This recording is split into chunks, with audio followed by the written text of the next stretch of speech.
Dear students, Assalamu alaikum. Today I will deliver a lesson for class 11th subject Zoology. Today we will discuss about the digestion of food.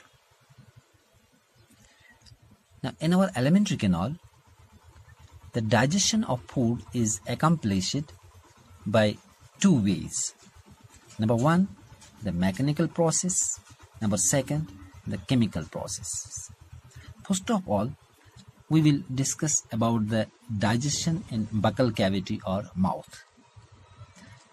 Now, buccal cavity basically performs two functions. Number one is the mastication of food, in which the food is broken into smaller particles with the help of teeth.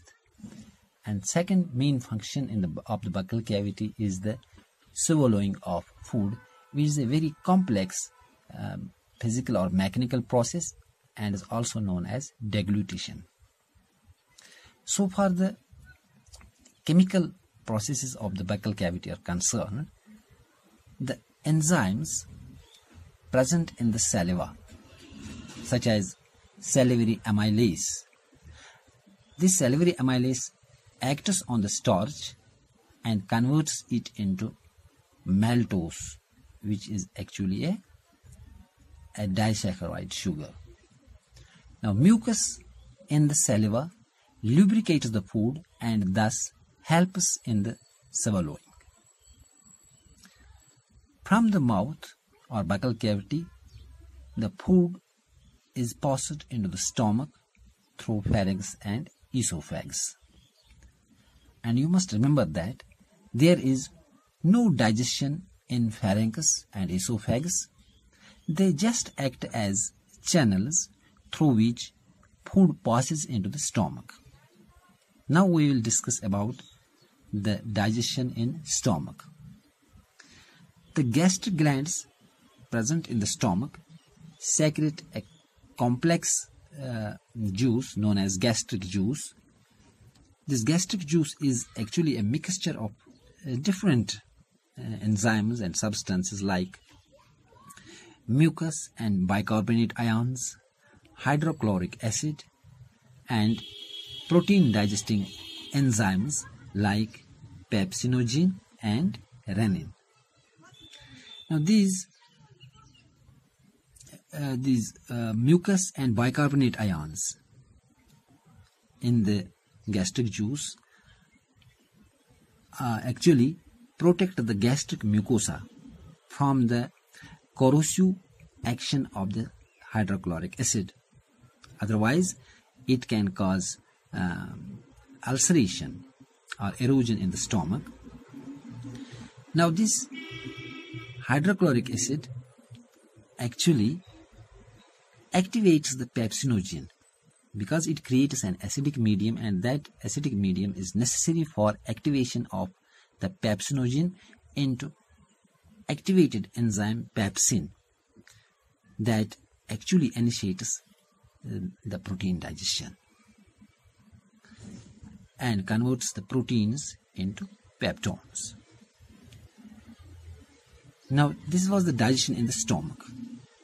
Of the stomach, we will discuss about the digestion in intestine.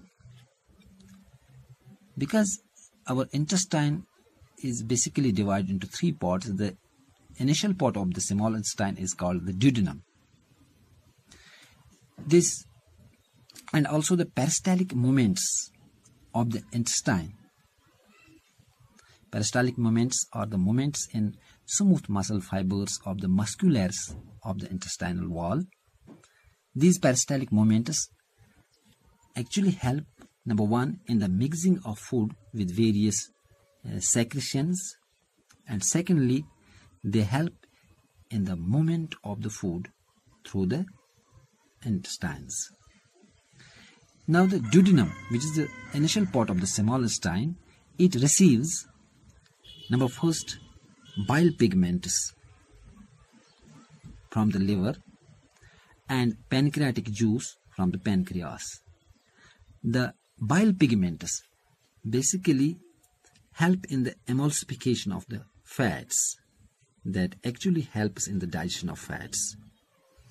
And pancreatic juice, which is an exocrine secretion of the pancreas, contains different enzymes such as trypsin, chymotrypsin, carboxypeptidase, amylase, and lipases. These various enzymes break down different types of substances. For example, this trypsin, chymotrypsin, and carboxypeptidase converts proteins and peptones into dipeptides. Similarly, amylase in the pancreatic juice converts polysaccharides, that is the starch, into disaccharides. Similarly, lipase present in the pancreatic juice converts fats into diglycerides and monoglycerides.